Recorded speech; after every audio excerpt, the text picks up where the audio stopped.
Hello, everyone. Dr. Eames here. This time I'd like to talk to you about disabled people over time in the United States. So we have a bit of a timeline here. Um, let's start by talking about what it was like in the country, the attitudes towards disabled people before 1850.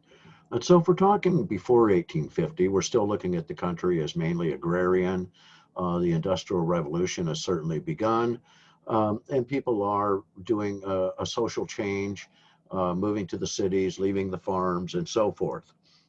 During this time, prior to 1850, people generally felt that they had a responsibility to take care of those who were disabled, whatever that disability might be. And generally, this notion of a moral and a social responsibility lasted for many generations. We did have social reform in the 1850s, and special schools were created to train those who were disabled, who were deemed trainable, of course. And so this continued for quite some number of decades. The social reform movements, the creation of these special schools, families sending off disabled family members to these schools to learn a trade or for whatever reason like that to make their lives a little more normal. Um, but by 1880, we had a change in national attitude, society in general. We started institutionalizing the disabled. Um, we had had many of these special schools created from the 1850s on and so forth, and these grew in size and influence over time. And by 1880, many of these organizations were large institutions, and their sole purpose really was just to separate disabled people from the mainstream of the population. And so we started to see confinement, followed by a backing up of it by legal authority. And people could be institutionalized, so to speak, for a variety of disabilities, depending on what it was. Uh, they could even go so far as to be forcibly sterilized.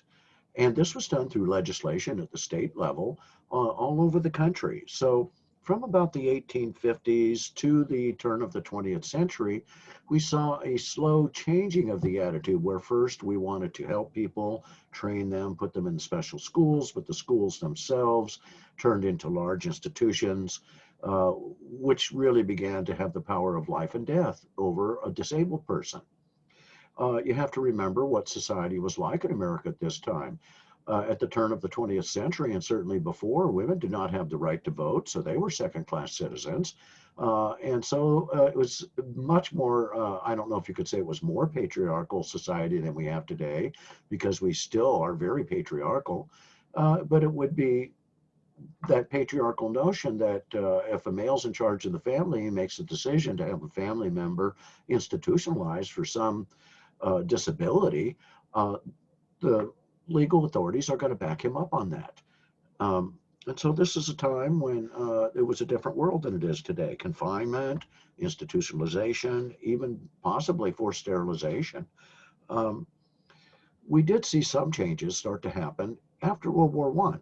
The thing with World War One was hundreds and thousands of American soldiers returned to the country with hideous injuries, missing arms and legs, terribly scarred faces, blindness or partial blindness.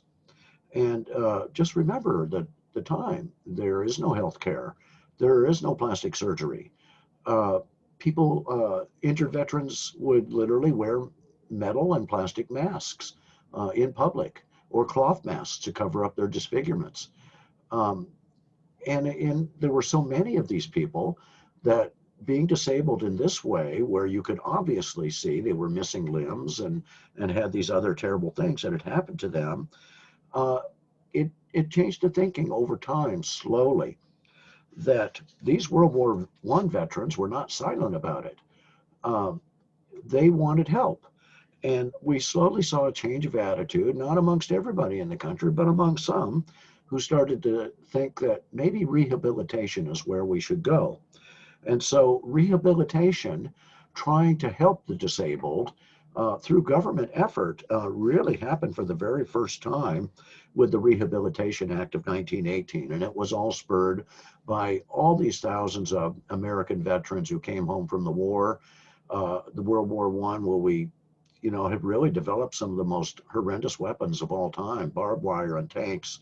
And we went beyond the Gatling gun and had real machine guns and hand grenades and smoke and tear gas and nerve gas, terrible gases of all types. And these had effects on people. So for the very first time, we saw that rehabilitation had become the new way to respond to disabled people.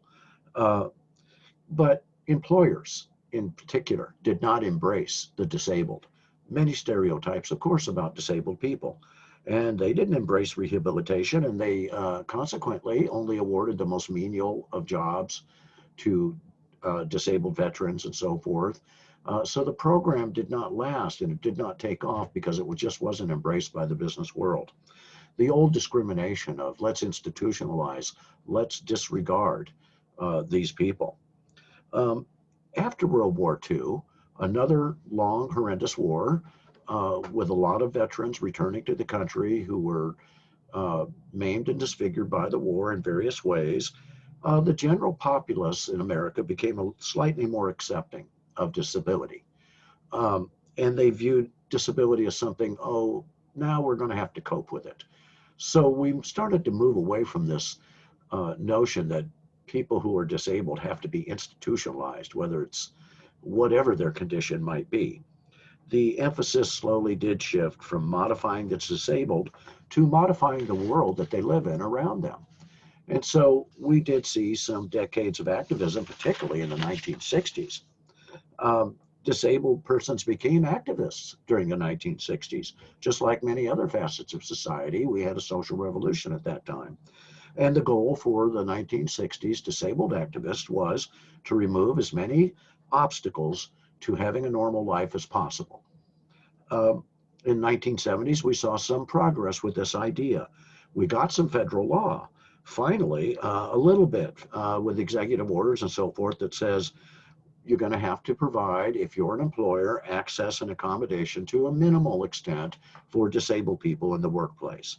And so independent living in the 1970s was approved by Congress in some states, which was in itself the way the term means, is that people want to strive to be as independent as possible and to live their own lives with some help maybe, but by modifying their environment that they live in. Now we saw this really come to fruition with the ADA, the Americans with Disabilities Act in 1990. And this was the first major piece of legislation that really changed the landscape with how disabled people are perceived and how they are treated in the workplace in particular. And it did require access and accommodation for most employers in nearly all buildings. But contrary to popular belief, these were not expensive accommodations. They did not um, really put an onerous burden on employers, although many people seem to think that today. What we saw was the birth of the independent living movement, which is generally community support, networks of nonprofits, but in particular the ILM movement really tried to go out of its way to create products and programs for people to make life easier in their own homes and so forth. They could take care of themselves just by modifying the environment a little bit. So it was very much, and is today still, community-based, a network sort of situation, and it's up to the person. You choose how much help you want, what kind of help you want, and you get to certainly look through those various choices that you have. Okay, folks, that's all I want to talk about this time. I'll talk to you again soon.